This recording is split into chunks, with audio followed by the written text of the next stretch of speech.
ಸ್ನೇಹಿತರೆ ಎಲ್ಲರಿಗೂ ನಮಸ್ಕಾರ. ನಾನು ಪ್ರವೀಣ್ ಎಸ್ ಕೋಲಾರದಿಂದ. ಇದುವರೆಗೂ ನಾವು ಶಿಕ್ಷಣಕ್ಕೆ ಸಂಬಂಧಿಸಿದಂತೆ ಸಾಕಷ್ಟು ವಿಡಿಯೋಗಳನ್ನು ಮಾಡಿದ್ದೀವಿ. ಇವತ್ತಿನ ವಿಡಿಯೋದಲ್ಲಿ ಒಂದಷ್ಟು ಶಿಕ್ಷಣ ಮತ್ತು ವಿಶೇಷವಾಗಿ ನ್ಯೂ ಎಜುಕೇಶನ್ ಪಾಲಿಸಿ 2020ಗೆ ಸಂಬಂಧಿಸಿದಂತೆ ಕೆಲವು ಪ್ರಶ್ನೆಗಳಿಗೆ ಉತ್ತರಗಳನ್ನ ಮತ್ತು ವಿಶ್ಲೇಷಣೆಗಳನ್ನ ನೋಡೋಣ ಬನ್ನಿ. NEPಗೆ ಸಂಬಂಧಿಸಿದಂತೆ ಕೆಲವು ಪ್ರಶ್ನೆಗಳಿಗೆ ಉತ್ತರವನ್ನ ಕಂಡುಕೊಳ್ಳುವಂತ ಪ್ರಯತ್ನ ಮಾಡೋಣ. NPST ಎಂದರೇನು? ಈ NPST ಅನ್ನೋದು ಈ ಒಂದು 2020 NEPಯ ಒಂದು ಹೊಸ ಉಪಕ್ರಮ. ಹಾಗಾದ್ರೆ ಈ NPST ಏನಿದು? New professional standard for teachers, national professional standard for teachers, national professional standard and technology ಅಥವಾ native professional standards for teachers. ಈಗಾಗಲೇ ನಾವು ಹಿಂದಿನ ಒಂದು ಸಂಚಿಕೆಯಲ್ಲಿ ಚರ್ಚೆ ಮಾಡಿದ ಹಾಗೆ CPD ಅಥವಾ ಕಂಟಿನ್ಯೂಸ್ ಪ್ರೊಫೆಷನಲ್ ಡೆವಲಪ್ಮೆಂಟ್ ಗಾಗಿ ಪ್ರತಿಯೊಬ್ಬ ಟೀಚರ್ ಸಹ 50 ಗಂಟೆಗಳನ್ನ ಟ್ರೈನಿಂಗ್ ಗಾಗಿ ಮೀಸಲಿಡಬೇಕಾಗುತ್ತೆ. ಹಾಗಾಗಿ ಇನ್ನಿತರ ಹೊಸ ವಿಚಾರಗಳು, ಟ್ರೈನಿಂಗ್ ಗೆ ಸಂಬಂಧಪಟ್ಟ ಹಾಗೆ, ಟೀಚರ್ ಅಪ್ಲಿಫ್ಟ್ಮೆಂಟ್ ಗೆ ಸಂಬಂಧಪಟ್ಟ ಹಾಗೆ ಯಾರು ತಗೋಬೇಕು ಅಂದಾಗ ಈ ಒಂದು ಹೊಸ national professional standard for teachers ಈ ಕೆಲಸವನ್ನ ಮಾಡೋದಕ್ಕೆ ಹೊರಟಿದೆ. ಎರಡನೇ ಪ್ರಶ್ನೆ, NEP 2020ಯ ಪ್ರಕಾರ ಯಾವ ವಿದ್ಯಾರ್ಥಿಗಳಿಗೆ ಔದ್ಯೋಗಿಕ ಶಿಕ್ಷಣದ ಪರಿಚಯ ಮಾಡಿಸಲು ಯೋಜಿಸಿದೆ? ಔದ್ಯೋಗಿಕ ಶಿಕ್ಷಣ ಅಥವಾ ವೊಕೇಶನಲ್ ಎಜುಕೇಶನ್ ಇದು ಅತ್ಯಂತ ಪ್ರಮುಖವಾದ ಘಟ್ಟ. 10ನೇ ತರಗತಿ ಆದ್ಮೇಲೆ, PUC ಆದ್ಮೇಲೆ, ಡಿಗ್ರಿ ಅಥವಾ BA, BSc, BCom ಅಥವಾ BBM ಇವೆಲ್ಲ ಆದ್ಮೇಲೆ ಏನ್ ಮಾಡ್ಬೇಕು ಅನ್ನೋದೇ ದೊಡ್ಡ ಪ್ರಶ್ನೆ. ಅಥವಾ ಓದೋಕ್ ಮುಂಚೆನೆ 10ನೇ ತರಗತಿಯಲ್ಲೇ ಏನೇನೆಲ್ಲ ಓದೋದಿಕ್ಕೆ ನಮ್ಗೆ ಅವಕಾಶ ಇದೆ ಅಂತ ಮಕ್ಕಳಿಗೆ ಏನಾದ್ರೂ ಗೊತ್ತಿದ್ದೆ ಆದ್ರೆ ಮಕ್ಕಳು ಇನ್ನೊಂದಷ್ಟು ಹೆಚ್ಚು ಕ್ರಿಯಾಶೀಲರಾಗಿ ಮತ್ತು ಮೋಟಿವೇಟ್ ಆಗಿ ಓದುವಂತ ಅವಕಾಶ ಇರುತ್ತೆ. ಹಾಗಾದ್ರೆ NEP 2020 ಯಾವ ಮಕ್ಕಳನ್ನ ಟಾರ್ಗೆಟ್ ಮಾಡಿದೆ ವೊಕೇಶನಲ್ ಎಜುಕೇಶನ್ ಕೊಡೋದಿಕ್ಕೆ? ವೊಕೇಶನಲ್ ಎಜುಕೇಶನ್ ಕೊಡೋದಿಕ್ಕೆ ಅವ್ರು ನಂಬಿರುವಂತದ್ದು ಮತ್ತು ಟಾರ್ಗೆಟ್ ಮಾಡಿರುವಂತದ್ದು 6ರಿಂದ 8ನೇ ತರಗತಿ ಮಕ್ಕಳಿಗೆ. 6ರಿಂದ 8ನೇ ತರಗತಿಯಿಂದಲೇ ಅವ್ರೇನಾದ್ರೂ ಉದ್ಯೋಗದ ಮತ್ತು ಕೆರಿಯರ್ ಬಗ್ಗೆ ಆಲೋಚನೆ ಮಾಡಿದ್ದೆ ಆದ್ರೆ, ತಮ್ಗೆ ಯಾವ ಕೆರಿಯರ್ ಬೇಕು ಮತ್ತು ತಾವು ಯಾವುದನ್ನ ಚೂಸ್ ಮಾಡ್ತೀವಿ ಅನ್ನೋದನ್ನ ಆಯೋಜನೆ ಮಾಡಿದ್ದೆ ಆದ್ರೆ ಅದಕ್ಕೆ ಸಂಬಂಧಿಸಿದಂತೆ ಕೆರಿಯರ್ ಗೈಡೆನ್ಸ್ ನ ಪ್ಲಾನ್ ಮಾಡ್ತಾ ಇದೆ.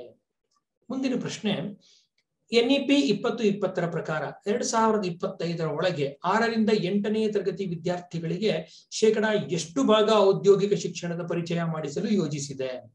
ಈಗಾಗಲೇ 2ನೇ ಪ್ರಶ್ನೆಯಲ್ಲಿ ನೋಡಿದ್ವಿ ನಾವು ವೊಕೇಶನಲ್ ಎಜುಕೇಶನ್ ನ 6ರಿಂದ 8ನೇ ತರಗತಿ ಮಕ್ಕಳಿಗೆ ಕೊಡಬೇಕು ಅಂತ ಪ್ಲಾನ್ ಮಾಡ್ತಾ ಇದ್ದಾರೆ. ಹಾಗಾದ್ರೆ 2025ಕ್ಕೆ ಟಾರ್ಗೆಟ್ ಏನು? ಎಷ್ಟು ಪರ್ಸೆಂಟೇಜ್ ಮಕ್ಕಳಿಗೆ ವೊಕೇಶನಲ್ ಎಜುಕೇಶನ್ ಕೊಡಬೇಕು ಅಂತ ಪ್ಲಾನ್ ಮಾಡ್ತಾ ಇದೆ?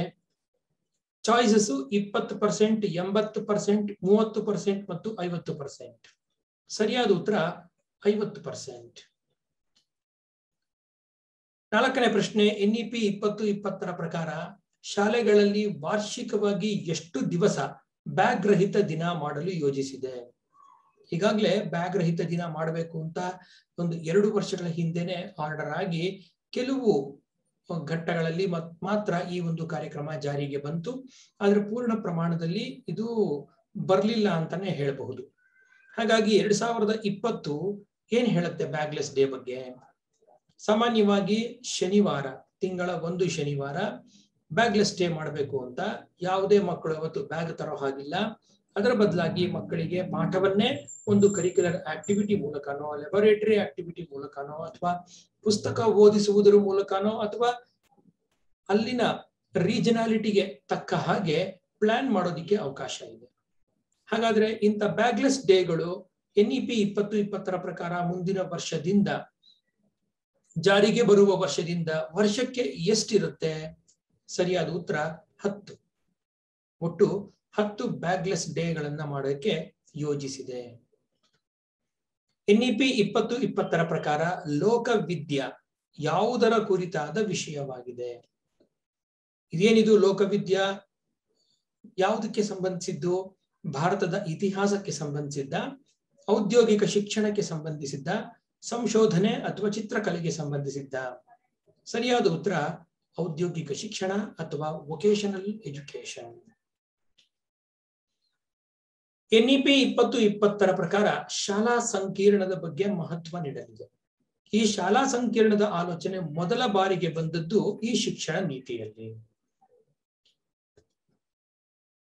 ಸ್ಕೂಲ್ ಕಾಂಪ್ಲೆಕ್ಸ್ ಅಥವಾ ಸ್ಕೂಲ್ ಮಲ್ಟಿಪ್ಲೆಕ್ಸ್ ಅನ್ನೋದು ಹಳೆ ವಿಚಾರ. ಇದು ಹಳೆ ವಿಚಾರ ಆದ್ರೂ ಸಹ ಸರ್ಕಾರದ ಅಥವಾ ಇಲಾಖೆಯ ಆಲೋಚನೆಯಲ್ಲಿ ಇದ್ರೂ ಸಹ ಅದನ್ನು ಪೂರ್ಣವಾಗಿ ಜಾರಿಗೆ ತರೋದಿಕ್ಕೆ ಇದುವರೆಗೂ ಆಗಿರಲಿಲ್ಲ. ಆದ್ರೆ ಸ್ಕೂಲ್ ಕಾಂಪ್ಲೆಕ್ಸ್ ಅಥವಾ ಶಾಲಾ ಸಂಕೀರ್ಣ ಅನ್ನೋದು ಈಗಾಗಲೇ 1964 ಕೊಠಾರಿ ವರದಿಯಲ್ಲೇನೆ ಅಲ್ಲೇ ಈ ಒಂದು ಆಲೋಚನೆ ಬಂದಿತ್ತು. ಆದ್ರೆ NEP 2020 ಇದನ್ನ ಪೂರ್ಣ ಪ್ರಮಾಣದಲ್ಲಿ ತೊಡಗಿಸಿಕೊಳ್ಳಲಿದೆ. ಸ್ಕೂಲ್ ಕಾಂಪ್ಲೆಕ್ಸ್ಗಳು ಉಂಟಾಗಿ 1 ರಿಂದ 12ರವರೆಗೆ ಎಲ್ಲಾ ತರಗತಿಗಳು ಒಂದೇ ಕಡೆ ಇರೋ ಅಂತ ಸ್ಕೂಲ್ ಕಾಂಪ್ಲೆಕ್ಸ್ ಗಳನ್ನ NEP 2020 ಪ್ಲಾನ್ ಮಾಡ್ತಾ ಇದೆ. ಮುಂದೆ ನೋಡೋಣ. NEP 2020 ಪ್ರಕಾರ NCTE ಯ ಹೊಸ ಹೆಸರು ಏನಾಗುವುದು? ಏನಿದು NCTE? NCTE ಅನ್ನೋದು ಇದು ಒಂದು ಪ್ರೊಫೆಷನಲ್ ಬಾಡಿ. ಇದು ಏನ್ ರೆಗ್ಯುಲೇಟ್ ಮಾಡ್ತಾ ಇದೆ ಇಂಡಿಯಾದಲ್ಲಿ ಈಗ? ಇದು ರೆಗ್ಯುಲೇಟ್ ಮಾಡ್ತಾ ಇರೋದು ಎಜುಕೇಶನ್, ಅಂದ್ರೆ BEd ಮತ್ತು DEd ಎಜುಕೇಶನ್ಗಳನ್ನ. National council for teacher education ಅನ್ನೋದು NCTE. ಈ NCTE ಪೂರ್ಣವಾಗಿ ಹೊಸ ಸ್ವರೂಪವನ್ನ 2020 NEP ಪ್ರಕಾರ ತೆಗೆದುಕೊಳ್ಳೋದಿದೆ. ಹಾಗಾದ್ರೆ NCTE ನ ಪೂರ್ಣವಾಗಿ ಏನ್ ಮಾಡ್ಬೇಕು ಅಂತ ಪ್ಲಾನ್ ಮಾಡ್ತಾ ಇದ್ದಾರೆ? ಅದಕ್ಕೊಂದು ಹೊಸ ಹೆಸರು ಏನು ಅನ್ನೋದು ಈ ಪ್ರಶ್ನೆ. ಇದಕ್ಕೆ ಉತ್ತರ PSSB, ಅಂದ್ರೆ ಪ್ರೊಫೆಷನಲ್ ಸ್ಟ್ಯಾಂಡರ್ಡ್ ಸೆಟ್ಟಿಂಗ್ ಬಾಡಿ ಅಂತ. NCTEಗೆ ಎಷ್ಟು ರೈಟ್ಸ್ ಇತ್ತು ಮತ್ತು ಅದರ ವ್ಯಾಪ್ತಿ, ಅದರ ಕ್ರಾಸ್ ಸೆಕ್ಷನ್ ಎಷ್ಟಿತ್ತು ಅದನ್ನ ವಿಸ್ತರಿಸಿ ಅದಕ್ಕೊಂದು ಕ್ವಾಲಿಟಿ ಟಚ್ ಕೊಡುವಂತ ಕೆಲಸ ಈ NEP 2020 ಮಾಡ್ತಾ ಇದೆ PSSB ಮೂಲಕ. NEP 2020 ಪ್ರಕಾರ ಎಲ್ಲ ಶಿಕ್ಷಣ ಸಂಸ್ಥೆಗಳು ಬಹುಶಿಸ್ತೀಯ ಸಂಸ್ಥೆಗಳಾಗಿ ಪರಿವರ್ತನೆಗೊಳ್ಳಲು ನಿಗದಿಪಡಿಸಿದ ವರ್ಷ. ಈ ಪ್ರಶ್ನೆ ಹೈಯರ್ ಎಜುಕೇಶನ್ ಇನ್ಸ್ಟಿಟ್ಯೂಟ್ಗೆ ಸಂಬಂಧಿಸಿದ್ದಾಗಿದೆ. ಮಲ್ಟಿ ಡಿಸಿಪ್ಲಿನರಿ ಅಕಾಡೆಮಿಕ್ ಆರ್ಗನೈಸೇಷನ್ಗಳಾಗಿ ಮಾಡಬೇಕು ಅಂತ ಪ್ಲಾನ್. ಕೇವಲ ಬರೀ ಡಿಗ್ರಿಗೋಸ್ಕರ ಬರೋದಲ್ಲ, PGನೂ ಮಾಡಕ್ಕೆ ಅವಕಾಶ ಇರಬೇಕು, PhD ಮಾಡೋದಕ್ಕೂ ಅವಕಾಶ ಇರಬೇಕು. ಇವೆಲ್ಲವನ್ನು ಒಂದೇ ಸೂರಿನಡಿ ಕೊಡೋ ಅಂತ ಕೆಲಸ NEP ಮಾಡ್ತಾ ಇದೆ, ಅದಕ್ಕೋಸ್ಕರ ಪ್ಲಾನ್ ಮಾಡಿದೆ. ಹಾಗಾದ್ರೆ ಎಲ್ಲ ಶಿಕ್ಷಣ ಸಂಸ್ಥೆಗಳು, ಹೈಯರ್ ಎಜುಕೇಶನ್ ಇನ್ಸ್ಟಿಟ್ಯೂಟ್ಗಳು ಎಲ್ಲವೂ ಬಹುಶಿಸ್ತೀಯ ಅಂದ್ರೆ ಮಲ್ಟಿ ಡಿಸಿಪ್ಲಿನರಿ ಇನ್ಸ್ಟಿಟ್ಯೂಟ್ಗಳು ಆಗೋದಿಕ್ಕೆ ಕೊಟ್ಟಿರುವಂತ ಡೆಡ್ ಲೈನ್ ಯಾವುದು? 2040. ಆದ್ರೂ 2035ಕ್ಕೆ ನೀವು ಡೆಡ್ ಲೈನ್ ಇಟ್ಕೊಂಡು ಕೆಲಸ ಮಾಡಿ ಅಂತ ಒಂದು ಮಾತು ಹೇಳಿದೆ. ಆದ್ದರಿಂದ 2040 ಒಳಗಾದ್ರೂ ಈ ಒಂದು ಗುರಿಯನ್ನ ತಲುಪಬಹುದು. ಭಾರತದಲ್ಲಿ ಶಿಕ್ಷಣದ ಮೇಲಿನ ಸಾರ್ವಜನಿಕ ವೆಚ್ಚವು GDPಯ ಶೇಕಡ ಎಷ್ಟಿದೆ? ಗ್ರಾಸ್ ಡೊಮೆಸ್ಟಿಕ್ ಪ್ರಾಡಕ್ಟ್ ನ ಎಷ್ಟು ಪರ್ಸೆಂಟೇಜ್ ನಾವು ಅಂದ್ರೆ ಭಾರತ ಶಿಕ್ಷಣಕ್ಕೆ ವೆಚ್ಚ ಮಾಡುತ್ತೆ? ಇದಕ್ಕೆ ಸರಿಯಾದ ಉತ್ತರ ಏನು? 3 ರಿಂದ 4%. ಆಕ್ಚುಲಿ 3 ರಿಂದ 4% ಅತ್ಯಂತ ಕಡಿಮೆ. ಬೇರೆ ದೇಶಗಳಿಗೆ ಹೋಲಿಸಿದಾಗ ಇದು ತುಂಬಾ ಕಡಿಮೆ ಅಂತ ನಮಗ್ ಗೊತ್ತಾಗತ್ತೆ. ಆಕ್ಚುಲಿ ಮಾಡಬೇಕಾಗಿರೋದು 6% ಬೇಕು ಅಂತ. 10% ವರೆಗೂ ಇದ್ರೆ ತುಂಬಾ ಒಳ್ಳೇದು ಅಂತ ಹೇಳ್ತಾರೆ. ಆದ್ರೆ 6% ಗುರಿಯನ್ನೇ ನಾವಿನ್ನು ತಲುಪೋದಿಕ್ಕೆ ಆಗಿಲ್ಲ. ಈಗ 2020 ಪ್ರಕಾರ 6-7% ರೀಚ್ ಆಗುವಂತ ಸಾಧ್ಯತೆಗಳು ತುಂಬಾ ಇದೆ. ಕಾದು ನೋಡೋಣ. NEP 2020 ಪ್ರಕಾರ ಪ್ರತಿಯೊಂದು ಶಾಲಾ ಹಂತದಲ್ಲಿಯೂ ವಿದ್ಯಾರ್ಥಿ ಅಧ್ಯಾಪಕರ ಪ್ರಮಾಣ ಎಷ್ಟನ್ನು ನಿಗದಿ ಮಾಡಿದೆ? ನ್ಯೂ ಎಜುಕೇಶನ್ ಪಾಲಿಸಿ 2020 ಪ್ರಕಾರ ಪ್ರತಿ ತರಗತಿಯಲ್ಲೂ, ಪ್ರತಿ ಹಂತದಲ್ಲೂ, ಒಂದೊಂದು ತರಗತಿಯಲ್ಲಿ ಮತ್ತು ಪ್ಯೂಪಿಲ್ ಟೀಚರ್ ರೇಷಿಯೋ ಅಂತ ಇದಕ್ಕೆ ಹೆಸರು. ವಿದ್ಯಾರ್ಥಿ ಅಧ್ಯಾಪಕ ಪ್ರಮಾಣ ಅಂದ್ರೆ ಒಬ್ಬ ಅಧ್ಯಾಪಕನಿಗೆ ಎಷ್ಟು ವಿದ್ಯಾರ್ಥಿಗಳು ರೇಷಿಯೋ ಫಿಕ್ಸ್ ಮಾಡಬೇಕು ಅಂತ. ಸರಿಯಾದ ಉತ್ತರ 30:1. ಆದ್ರೆ ಸ್ಪೆಷಲ್ ಎಕನಾಮಿಕ್ ಝೋನ್ಗಳು ಮತ್ತು ಕೆಲವು ಎಕನಾಮಿಕಲಿ ವೀಕ್ ಭಾಗದಲ್ಲಿ ಇರುವಂತಹ ಶಾಲೆಗಳಿಗೆ ಇದು 25:1 ಅಂತಲೂ ಮಾಡಬಹುದಾಗಿದೆ. ಈ PTR ಈಗ ಸದ್ಯಕ್ಕೆ ಭಾರತದಲ್ಲಿ ಎಷ್ಟಿರಬಹುದು? ಕೆಲವು ಕಡೆ 60 ಇದೆ, 60:1 ಇದೆ, ಕೆಲವು ಕಡೆ 70:1 ಇದೆ. ಆದ್ರೆ ಬಹು ವರ್ಷಗಳಿಂದ ಎಲ್ಲ ಶಿಕ್ಷಕರ ಮತ್ತು ಶಿಕ್ಷಣ ಸಂಸ್ಥೆಗಳ ಒಂದು ಕೂಗಿತ್ತು ಇದು. ಇದನ್ನ ಆದಷ್ಟು ಕಡಿಮೆ ಮಾಡಬೇಕು, ಸೋ ದಟ್ ಎಲ್ಲ ಟೀಚರ್ಸು ವಿದ್ಯಾರ್ಥಿಗಳ ಮೇಲೆ ಹೆಚ್ಚಿನ ಗಮನವನ್ನ ಹರಿಸಬಹುದು ಮತ್ತು ವಿದ್ಯಾರ್ಥಿಗಳಿಗೆ ಹೆಚ್ಚಿನ ಆಸಕ್ತಿದಾಯಕ ಮತ್ತು ಇನ್ನಷ್ಟು ಹುರುಪಿನ ಪಾಠ ಮಾಡಬಹುದು ಅಂತ. ಹಾಗಾಗಿ NEP 2020 ಈ ಮನ್ನಣೆಯನ್ನ ತಗೊಂಡು 30:1 ಅಂತ ಒಂದು ಅನುಪಾತವನ್ನ ಫಿಕ್ಸ್ ಮಾಡಿದೆ. ಹೀಗೇನಾದ್ರೂ ಆದ್ರೆ ನಿಜಕ್ಕೂ ಶಿಕ್ಷಣದ ಕ್ರಾಂತಿ ಆಗೋದ್ರಲ್ಲಿ ಯಾವುದೇ ತರಹದ ಡೌಟ್ಸ್ ಇಲ್ಲ. ಸ್ನೇಹಿತರೆ, ಇನ್ ಮುಂದೆ ಒಂದಷ್ಟು ಪ್ರಶ್ನೆಗಳು ಶಿಕ್ಷಣ ಶಾಸ್ತ್ರಕ್ಕೆ ಸಂಬಂಧಿಸಿದ್ದು. ಬನ್ನಿ. ಪೂರ್ಣವು ಮಹತ್ವದ್ದು ಎಂಬ ತತ್ವವನ್ನು ಯಾವ ಮನೋವೈಜ್ಞಾನಿಕ ಪದ್ಧತಿಯು ಪ್ರತಿಪಾದಿಸುತ್ತದೆ? ಹೋಲ್ ಲರ್ನಿಂಗ್, ಕಂಪ್ಲೀಟ್ ಲರ್ನಿಂಗ್ ಅನ್ನೋದು ಯಾವ ಮನೋವೈಜ್ಞಾನಿಕ ಪದ್ಧತಿ, ಯಾವ ಸೈಕಾಲಜಿಕಲ್ ಫ್ಯಾಕ್ಟರ್ ಅಥವಾ ಯಾವ ಸೈಕಾಲಜಿಕಲ್ ಮೆಥಡ್ ಈ ಕಂಪ್ಲೀಟ್ನೆಸ್ ಬೇಕೇ ಬೇಕು, ಕಂಪ್ಲೀಟ್ನೆಸ್ ಅನ್ನೋದೇ ತುಂಬಾ ಇಂಪಾರ್ಟೆಂಟ್ ಅಂತ ಹೇಳುತ್ತೆ? ಜೆಸ್ಟಾಲ್ಟ್ ಅಥವಾ ಗೆಸ್ಟಾಲ್ಟ್, ಮನೋವಿಶ್ಲೇಷಣೆ, ಕಾರ್ಯವಾದ, ಸಂರಚನಾವಾದ. ಇದಕ್ಕೆ ಸರಿಯಾದ ಉತ್ತರ ಗೆಸ್ಟಾಲ್ಟ್. ಗೆಸ್ಟಾಲ್ಟ್ ಕಂಪ್ಲೀಟ್ನೆಸ್ನ ಪೂರ್ಣವಾಗಿ ಹೇಳುವಂಥದ್ದು. ಯಾವುದೇ ನಾಲೆಡ್ಜ್ ಆಗ್ಲಿ ಅರ್ಧಂಬರ್ಧ ಬರೋದು ಬೇಡ, ಕಂಪ್ಲೀಟ್ ಆಗಿ ಬರ್ಲಿ ಅಂತ ಹೇಳುವಂಥದ್ದು. ಹೋಲ್ ಟು ಪಾರ್ಟ್ಸ್ ಅಂತ ಒಂದು ಮ್ಯಾಕ್ಸಿಮ್ ನಾವು ಎಜುಕೇಶನ್ ಅಲ್ಲಿ ಯೂಸ್ ಮಾಡ್ತೀವಿ. ಹಾಗಾಗಿ ಹೋಲ್ನೆಸ್ ಯಾವತ್ತು ಮುಖ್ಯ. ಮುಂದಿನ ಪ್ರಶ್ನೆ, ಈ ಕೆಳಗಿನ ಯಾವ ಪರೀಕ್ಷೆಯು ಒಬ್ಬ ವಿದ್ಯಾರ್ಥಿಯ ಕಲಿಕಾ ಕ್ಲಿಷ್ಟತೆಯನ್ನು ತೋರಿಸುತ್ತದೆ? ಕೆಲವು ಮಕ್ಕಳು ಏನ್ ಮಾಡ್ತಾರೆ, ಪಾಪ ಒದ್ದಾಡ್ತಾರೆ, ಅವ್ರಿಗೆ ಏನ್ ಮಾಡ್ಬೇಕು ಅಂತ ಗೊತ್ತಾಗಲ್ಲ, ಅವ್ರದ್ದು ಏನೋ ಸಮಸ್ಯೆ ಇರುತ್ತೆ. ಅಂತ ಸಮಸ್ಯೆ ಅಥವಾ ಕಲಿಕಾ ಕ್ಲಿಷ್ಟತೆಯನ್ನ ತೋರಿಸೋದಿಕ್ಕೆ ನಾವು ವಿಶೇಷವಾಗಿ ಒಂದು ಪರೀಕ್ಷೆಯನ್ನ ಮಾಡ್ತೀವಿ. ಆ ಪರೀಕ್ಷೆ ಯಾವುದು? ಸಾಧನಾ ಪರೀಕ್ಷೆ ಅಚೀವ್ಮೆಂಟ್ ಟೆಸ್ಟ್, ನೈದಾನಿಕ ಪರೀಕ್ಷೆ ಡಯಾಗ್ನೋಸಿಸ್ ಟೆಸ್ಟ್, ವಸ್ತುನಿಷ್ಠ ಪರೀಕ್ಷೆ ಆಬ್ಜೆಕ್ಟಿವ್ ಟೆಸ್ಟ್, ಅಥವಾ ಬುದ್ಧಿವಂತಿಕೆ ಪರೀಕ್ಷೆ ಇಂಟೆಲಿಜೆನ್ಸ್ ಟೆಸ್ಟ್. ಒಂದು ಕಾಲಘಟ್ಟಕ್ಕೆ ಒಂದು ಪಾಠ ಮುಗಿದ ಅವಧಿಯ ನಂತರದಲ್ಲಿ ಮಾಡುವಂಥದ್ದು ಅಚೀವ್ಮೆಂಟ್ ಟೆಸ್ಟ್ಗಳು. ವಸ್ತುನಿಷ್ಠ ಪರೀಕ್ಷೆ ಅಬ್ಜೆಕ್ಟಿವ್ ಟೆಸ್ಟ್ ವಿದ್ಯಾರ್ಥಿಗಳನ್ನ ಮತ್ತು ಕಲಿಕಾರ್ಥಿಗಳನ್ನ ಎಲಿಮಿನೇಟ್ ಮಾಡಕ್ಕೆ, ಯಾರು ಹೆಚ್ಚು ತಪ್ಪುಗಳನ್ನ ಮಾಡ್ತಾರೆ ಅವ್ರನ್ನ ಎಲಿಮಿನೇಟ್ ಮಾಡೋದಕ್ಕೆ ಮಾಡುವಂಥದ್ದು. ಬುದ್ಧಿವಂತಿಕೆ ಪರೀಕ್ಷೆ ಅನ್ನೋದು ಇದು ಬೇರೆ ರೀತಿಯ ಪರೀಕ್ಷೆ, ಅಲ್ಲಿ ಬುದ್ಧಿವಂತಿಕೆಯನ್ನ ಮಾತ್ರ ಪರೀಕ್ಷೆ ಮಾಡುತ್ತೆ. ಆದ್ರೆ ನೈದಾನಿಕ ಪರೀಕ್ಷೆ ಅನ್ನೋದು ಮಕ್ಕಳ ಕಲಿಕಾ ಕ್ಲಿಷ್ಟತೆಯನ್ನ ತೋರಿಸುವಂಥದ್ದು.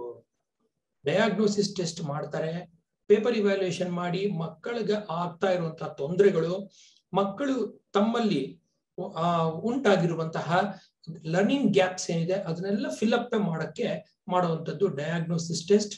And remedial teaching is always followed after diagnosis test.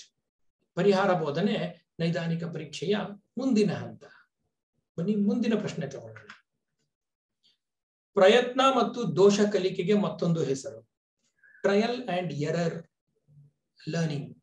ಇದಕ್ಕೆ ಮತ್ತೊಂದು ಹೆಸರು ನಿರ್ಬಂಧಿತ ಕಲಿಕೆ ಕಂಡೀಷನಿಂಗ್, ಸಂಬಂಧಿತ ಕಲಿಕೆ ಕನೆಕ್ಷನಿಸಮ್, ಒಳನೋಟ ಕಲಿಕೆ ಇನ್ಸೈಟ್ಫುಲ್ ಲರ್ನಿಂಗ್ ಮತ್ತು ಸಾಮಾಜಿಕ ಕಲಿಕೆ ಸೋಷಿಯಲ್ ಲರ್ನಿಂಗ್. ಸರಿಯಾದ ಉತ್ತರ ಕನೆಕ್ಷನಿಸಮ್. ಸಂಬಂಧಿತ ಕಲಿಕೆ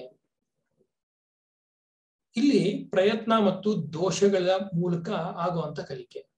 ಎಷ್ಟೋ ವೇಳೆ ಏನಾಗುತ್ತೆ, ಅಚಾನಕ್ಕಾಗಿ ಹಲವಾರು ಪ್ರಯತ್ನಗಳಿಂದ ನಮಗೆ ಉತ್ತರ ಸಿಗುವಂಥದ್ದು. ಅದನ್ನ ಏನ್ ಮಾಡ್ತಾರೆ, ಕನೆಕ್ಷನ್ ಎಸ್ಟಾಬ್ಲಿಷ್ ಮಾಡಿ ಅಲ್ಲಿ ಲರ್ನಿಂಗ್ ಉಂಟಾಗತ್ತೆ. ಕಂಡೀಷನಿಂಗ್ ಅಂದ್ರೆ ಇದು ಪ್ಯಾವ್ಲಾವ್ನ ಕಂಡೀಷನಿಂಗ್ ಎಕ್ಸ್ಪೆರಿಮೆಂಟ್ ನೀವು ನೆನಪು ತಿಳ್ಕೋಬಹುದು. ಒಳನೋಟ ಕಲಿಕೆ ಅಂತಂದ್ರೆ ಬುದ್ಧಿಮತ್ತೆತನದಿಂದ ಇದ್ದಕ್ಕಿದ್ದಂಗೆ ಸ್ಫುರಣೆ ಆಗಿ ಬರುವಂಥದ್ದು. ಇಲ್ಲಿ ಟ್ರಯಲ್ ಅಂಡ್ ಎರರ್ ಬರೋದೇ ಇಲ್ಲ. ಸಾಮಾಜಿಕ ಕಲಿಕೆ ಒಟ್ಟಾಗಿ ಆಗುವಂಥದ್ದು. ಹಾಗಾಗಿ ಸಂಬಂಧಿತ ಕಲಿಕೆ ಅಂದ್ರೆ ಅದು ಪ್ರಯತ್ನ ಮತ್ತು ದೋಷ, ಅಲ್ಲಿ ಅವೆರಡಕ್ಕೂ ಸಂಬಂಧ ಏರ್ಪಡತ್ತೆ, ಅದ್ರ ಮೂಲಕ ಕಲಿಕೆ ಆಗತ್ತೆ. 1948ರಲ್ಲಿ ರಚಿಸಲಾದ ವಿಶ್ವವಿದ್ಯಾನಿಲಯದ ಶಿಕ್ಷಣ ಆಯೋಗದ ಅಧ್ಯಕ್ಷತೆಯನ್ನು ವಹಿಸಿದ್ದವರು ಇವರು. 1948ರಲ್ಲಿ ಒಂದು ಎಜುಕೇಶನಲ್ ಪಾಲಿಸಿ ಬಂತು, ಯೂನಿವರ್ಸಿಟಿ ಎಜುಕೇಶನಲ್ ಪಾಲಿಸಿ. ಇದನ್ನ ಹೆಡ್ ಮಾಡಿದವರು ಯಾರು?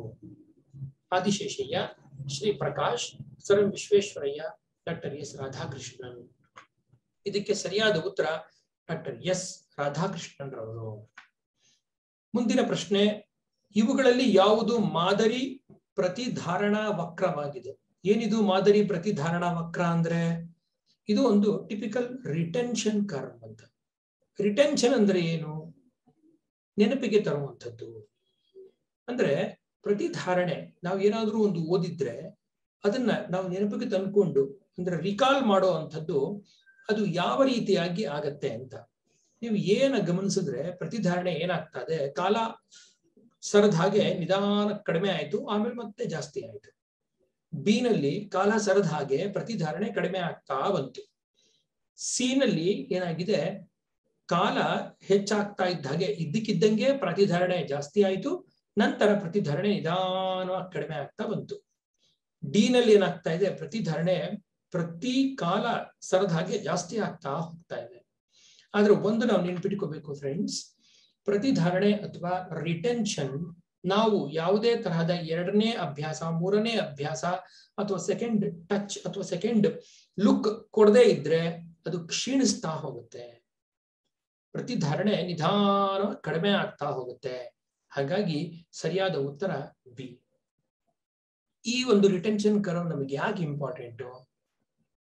ಮಕ್ಕಳಿಗೆ ಹೇಳ್ಕೊಡೋದಕ್ಕೆ ಇಂಪಾರ್ಟೆಂಟು, ಮತ್ತು ಇದರ ಆಧಾರದ ಮೇಲೆ ಟೀಚರ್ಸ್ ಆಗಿರೋರು ಮಕ್ಕಳಿಗೆ ಹೋಮ್ವರ್ಕ್ ಅನ್ನ ಎಸ್ಟಾಬ್ಲಿಷ್ ಮಾಡ್ತಾರೆ ಮತ್ತು ಪದೇ ಪದೇ ಸಣ್ಣ ಪುಟ್ಟ ಟೆಸ್ಟ್ಗಳನ್ನ ಕೊಡ್ತಾ ಇರ್ತಾರೆ. ಅವರು ಕಲ್ತಿರೋದನ್ನ ಮತ್ತೊಮ್ಮೆ ಕಲೀಲಿ, ಮತ್ತೊಮ್ಮೆ ಪುಸ್ತಕಗಳನ್ನ ತೆರೆದು ನೋಡ್ಲಿ, ಮತ್ತೊಮ್ಮೆ ಲೆಕ್ಕಗಳನ್ನ ಮಾಡ್ಲಿ. ಹಾಗಾಗಿ ಈ ಪ್ರತಿಧಾರಣೆ ಅವರಲ್ಲಿ ಉಳಿಲಿ ಅನ್ನೋ ಕಾರಣಕ್ಕೆ ಅವರು ಈ ಟೆಸ್ಟ್ಗಳನ್ನ ಮಾಡ್ತಾ ಇರ್ತಾರೆ ಮತ್ತು ಹೋಮ್ವರ್ಕ್ ಕೊಡ್ತಾ ಇರ್ತಾರೆ. ಇದು ಎಲ್ಲ ಶಿಕ್ಷಕರು ತಿಳ್ಕೋಬೇಕಾಗಿರುವಂತ ಒಂದು ಟಿಪಿಕಲ್ ರಿಟೆನ್ಷನ್ ಕರ್ವ್. ಶಿಕ್ಷಣ ಮತ್ತು ರಾಷ್ಟ್ರೀಯ ಅಭಿವೃದ್ಧಿ ಎಂಬ ಶೈಕ್ಷಣಿಕ ವರದಿಯನ್ನು ಪ್ರೊಫೆಸರ್ ಡಿ.ಎಸ್. ಕೊಠಾರಿಯವರು ಸರ್ಕಾರಕ್ಕೆ ಸಲ್ಲಿಸಿದ ವರ್ಷ ಯಾವುದು? ಕೊಠಾರಿ ಆಯೋಗ ನಮಗ್ ಗೊತ್ತು 64ರಿಂದ 66 ಇದ್ದಿದ್ದು. ಅವರು ಸರ್ಕಾರಕ್ಕೆ ಈ ಅವರ ವರದಿಯನ್ನ ಸಲ್ಲಿಸಿದ ವರ್ಷ 1966. ಇವುಗಳಲ್ಲಿ ಯಾವ ಬೋಧನೋಪಕರಣವು ವಸ್ತುವಿನ ನೈಜ ಭಾವವನ್ನ ತಿಳಿಸುತ್ತದೆ? ಒಂದು ಕ್ಲಾಸ್ ರೂಮ್ ಸಿಚುವೇಶನ್ ಅಲ್ಲಿ ನಾವು ಅನೇಕ ರೀತಿಯ TLM ಗಳನ್ನ ಬಳಸ್ತೀವಿ, ಬೋಧನೋಪಕರಣಗಳು, ಟೀಚಿಂಗ್ ಲರ್ನಿಂಗ್ ಮೆಟೀರಿಯಲ್ಸ್ ನ ಬಳಸ್ತೀವಿ. ಆದ್ರೆ ವಸ್ತುವಿನ ನೈಜ ಭಾವವನ್ನ ತಿಳಿಸುವಂಥದ್ದು ಎಲ್ಲವೂ ತಿಳಿಸುವಂಥದ್ದಲ್ಲ. ಪ್ರತಿದರ್ಶಿ ಅಥವಾ ಸ್ಪೆಸಿಮನ್ಗಳು ಕೆಲವಿರುತ್ತವೆ, ಮಾದರಿಗಳಿರುತ್ತವೆ, ಕಾರ್ಯನಿರ್ವಹಿಸುವ ಮಾದರಿಗಳಿರುತ್ತವೆ ಮತ್ತು ಚಲನಚಿತ್ರಗಳಿರುತ್ತವೆ. ಇವುಗಳಲ್ಲಿ ಅತ್ಯಂತ ಹತ್ತಿರದಲ್ಲಿ ವಸ್ತುವಿನ ನೈಜ ಭಾವವನ್ನು ತಿಳಿಸುವಂಥದ್ದು ಕಾರ್ಯನಿರ್ವಹಿಸುವ ಮಾದರಿ ಅಥವಾ ವರ್ಕಿಂಗ್ ಮಾಡೆಲ್ಸ್.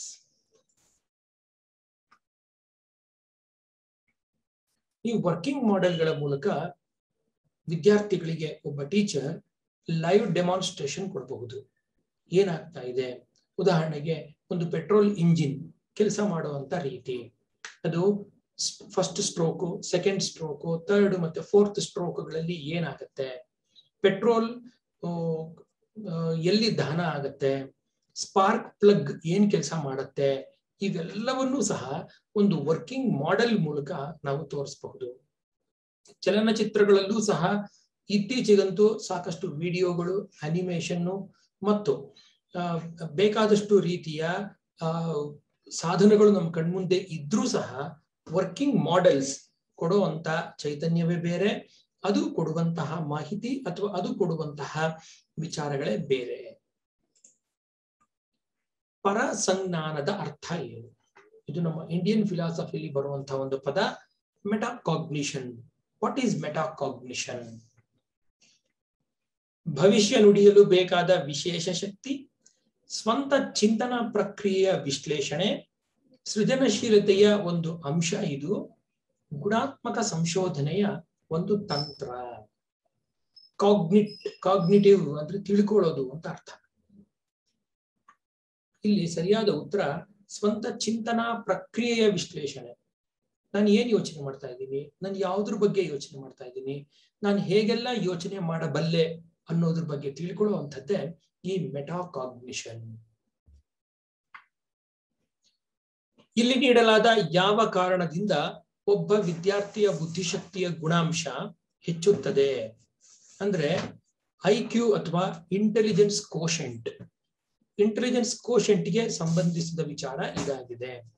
ಹಾಗಾಗಿ ಇಲ್ಲಿ ನೀಡಿರುವಂತಹ 4 ಅಂಶಗಳು, ಅವನ ಮಾನಸಿಕ ವಯಸ್ಸು ದೈಹಿಕ ವಯಸ್ಸಿಗಿಂತ ವೇಗವಾಗಿ ಬೆಳೆದಾಗ, ಅವನ ದೈಹಿಕ ವಯಸ್ಸು ಮಾನಸಿಕ ವಯಸ್ಸಿಗಿಂತ ವೇಗವಾಗಿ ಬೆಳೆದಾಗ, ಅವನು ತನ್ನ ತರಗತಿಯಲ್ಲಿ ಯಾವಾಗಲೂ ಎಲ್ಲರಿಗಿಂತ ಹೆಚ್ಚು ಅಂಕಗಳನ್ನು ಗಳಿಸಿದಾಗ, ಅವನ ಸಾಮಾನ್ಯ ಜ್ಞಾನವು ದಿನದಿಂದ ದಿನಕ್ಕೆ ಹೆಚ್ಚಿದಾಗ, ಯಾವ ಸಂದರ್ಭದಲ್ಲಿ ಒಬ್ಬ ಹುಡುಗ ಅಥವಾ ಒಬ್ಬ ವಿದ್ಯಾರ್ಥಿಯ IQ ಹೆಚ್ಚಾಗುತ್ತೆ. IQ ಅಂದ್ರೆ ಏನು ಅನ್ನೋದನ್ನ ಮೊದಲು ಜ್ಞಾಪಿಸ್ಕೊಳ್ಳಿ. IQ ಅನ್ನೋದು mental age into 100 divided by chronological age. ಅಂದ್ರೆ ಮಾನಸಿಕ ವಯಸ್ಸು ಇಂಟು 100 ಡಿವೈಡೆಡ್ ಬೈ ಅವನ ದೈಹಿಕ ವಯಸ್ಸು. ಇಲ್ಲಿ ದೈಹಿಕ ವಯಸ್ಸು ಜಾಸ್ತಿ ಆಗ್ಬಿಟ್ರೆ ಏನಾಗುತ್ತೆ, ಮಾನಸಿಕ ವಯಸ್ಸು ದೈಹಿಕ ವಯಸ್ಸಿಗಿಂತ ವೇಗವಾಗಿ ಬೆಳಿಬೇಕು. ಅಂದ್ರೆ ಅರ್ಥ ಏನು, ಒಬ್ಬ 10 ವರ್ಷದ ವಿದ್ಯಾರ್ಥಿ 12ನೇ ವಯಸ್ಸಿನ ವಿದ್ಯಾರ್ಥಿಯ ರೀತಿ ಆಲೋಚನೆ ಮಾಡಬೇಕು. ಆ ಮಾನಸಿಕ ವಯಸ್ಸೇನಿದೆ ಅದು ಹೆಚ್ಚಾದಂತೆ ಒಬ್ಬ ವಿದ್ಯಾರ್ಥಿಯ IQ ಇಂಟೆಲಿಜೆನ್ಸ್ ಕೋಶೆಂಟ್ ಹೆಚ್ಚುತ್ತಾ ಹೋಗುತ್ತೆ. ನಾರ್ಮಲ್ IQ ಅಂದ್ರೆ ಎಷ್ಟಿರುತ್ತೆ, 120 ನಾರ್ಮಲ್ IQ, 110ರಿಂದ 120. 120ಕ್ಕಿಂತ ಹೆಚ್ಚು 120ರಿಂದ 140 IQ ಇರೋರನ್ನ ನಾವು ಗಿಫ್ಟೆಡ್ ಚಿಲ್ಡ್ರನ್ ಅಂತ ಕರಿತೀವಿ. ಬನ್ನಿ ಮುಂದಿನ ಪ್ರಶ್ನೆಗೆ ಹೋಗೋಣ. ಶಿಕ್ಷಣವು ತತ್ವಶಾಸ್ತ್ರದ ಕ್ರಿಯಾಶೀಲ ಮುಖವಾಗಿದೆ ಎಂದು ಹೇಳಿದವರು ಯಾರು? Education is the dynamic face of philosophy. Dynamic face of philosophy ಅಂತ ಹೇಳಿದವರು ಯಾರು? John Dewey, Peter RS O'Connor, John Adams. ಸರಿಯಾದ ಉತ್ತರ ಜಾನ್ ಆಡಮ್ಸ್. ಸ್ನೇಹಿತರೆ, ಮುಂದಿನ ಪ್ರಶ್ನೆ. ಇವುಗಳಲ್ಲಿ ಯಾವುದು ಕಲಿಕಾ ಅನುಭವಗಳ ಶಂಕುವಿನ ತಳದಲ್ಲಿದೆ? ಚಿತ್ರಪಟ್ಟಿಗಳು, ಪ್ರಯೋಗಗಳು, ಕ್ಷೇತ್ರ ಭೇಟಿ ಮತ್ತು ಮಾದರಿಗಳು. ಏನಿದು ಕಲಿಕಾ ಅನುಭವದ ಶಂಕು? ಇದನ್ನ ನೀಡಿದವರು ಯಾರು? ಇದನ್ನ ನಾವು ಕೋನ್ ಆಫ್ ಎಕ್ಸ್ಪೀರಿಯನ್ಸಸ್ ಅಂತ ಕರಿತೀವಿ. ಇದನ್ನ ಮೊದಲನೇ ಬಾರಿಗೆ ಪ್ರಪಂಚಕ್ಕೆ ಪರಿಚಯ ಮಾಡಿಸಿದವರು ಎಡ್ಗರ್ ಡೇಲ್ ಅಂತ. ಹಾಗಾಗಿ ಇದನ್ನ ಎಡ್ಗರ್ ಡೇಲ್ಸ್ ಕೋನ್ ಆಫ್ ಎಕ್ಸ್ಪೀರಿಯನ್ಸಸ್ ಅಂತ ಕರಿತೀವಿ. ಈ ಎಕ್ಸ್ಪೀರಿಯನ್ಸಸ್ ಯಾರಿಗೆ ಬೇಕಾಗಿದೆ? ಎಕ್ಸ್ಪೀರಿಯನ್ಸಸ್ ಬೇಕಾಗಿರೋದೇನೋ ವಿದ್ಯಾರ್ಥಿಗಳಿಗೆ ಅಥವಾ ಮಕ್ಕಳಿಗೆ, ಕೊಡಬೇಕಾಗಿರೋರು ಟೀಚರ್ಸ್. ಹೇಗ್ ಕೊಡ್ಬೇಕು? ಒಂದು ಕೋನ್ ನೀವು ಗಮನಿಸಿದ್ದೆ ಆದ್ರೆ ಮೇಲ್ಗಡೆ ಶೃಂಗ ಮತ್ತು ಅದು ಕೆಳಗಡೆ ಬರ್ತಾ ಬರ್ತಾ ಬರ್ತಾ ಅದರ ಬೇಸ್ ಬ್ರಾಡ್ ಆಗ್ತಾ ಹೋಗುತ್ತೆ. ಅಂದ್ರೆ ಚಿತ್ರಪಟ್ಟಿಗಳು, ಪ್ರಯೋಗಗಳು, ಕ್ಷೇತ್ರ ಭೇಟಿ ಮತ್ತು ಮಾದರಿಗಳಲ್ಲಿ ಈ 4ರಲ್ಲಿ ಯಾವುದರಲ್ಲಿ ಅತ್ಯಂತ ಹೆಚ್ಚಿನ ಅನುಭವ ಮಗುವಿಗೆ ದಾಖಲಾಗುತ್ತೆ? ಇದು ಅತ್ಯಂತ ಸಮಂಜಸವಾದ ಪ್ರಶ್ನೆ.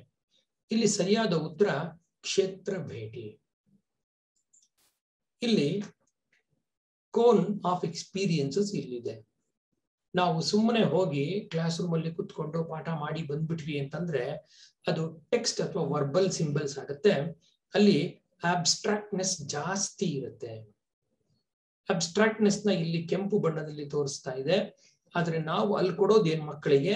ಕೇವಲ ಮಾಹಿತಿ ಅಥವಾ ಇನ್ಫಾರ್ಮೇಶನ್. ಅದನ್ನ ಯಾವುದೇ ಪುಸ್ತಕ ಬೇಕಾದ್ರೂ ಕೊಡಬಹುದು ಅಥವಾ ಯಾವುದೇ ವಿಡಿಯೋ ಬೇಕಾದ್ರೂ ಕೊಡಬಹುದು. ಯಾವುದೇ ಪುಸ್ತಕ ಟೆಕ್ಸ್ಚುವಲ್ ಆಗಿ ಕೊಡಬಹುದು. ಅದರ ನಂತರದಲ್ಲಿ ಬರುವಂತದ್ದು ಪಿಕ್ಚರ್ ಅಥವಾ ವಿಜುವಲ್ ಸಿಂಬಲ್ಸ್. ಯಾವುದೇ ಒಂದು ಟೆಕ್ಸ್ಟ್ ನ ಜೊತೆಗೆ ನೀವು ಒಂದು ಪಿಕ್ಚರ್ ಹಾಕಿದ್ದೀರಾ ಅಂದ್ರೆ ಅದ್ರ ಮೌಲ್ಯನೇ ಬೇರೆ. ನಿಮ್ಮ ಎಕ್ಸ್ಪೀರಿಯನ್ಸಸ್ ನ ಇನ್ನೂ ಹೆಚ್ಚಾಗಿ ವಾಸ್ಟ್ ಆಗಿ ಕೊಡ್ಬೇಕು ಅಂತಂದ್ರೆ ಆಡಿಯೋ ಅಥವಾ ರೆಕಾರ್ಡಿಂಗ್ ಅಥವಾ ಫೋಟೋಸ್ ತೋರಿಸ್ಬೇಕು. ನಂತರ ಮೋಷನ್ ಪಿಕ್ಚರ್ಸ್, ಅದರ ನಂತರ ಬರುವಂತದ್ದು ಎಕ್ಸಿಬಿಟ್ಸ್, ಅದರ ನಂತರ ಬರುವಂತದ್ದು ಫೀಲ್ಡ್ ಟ್ರಿಪ್ಸ್.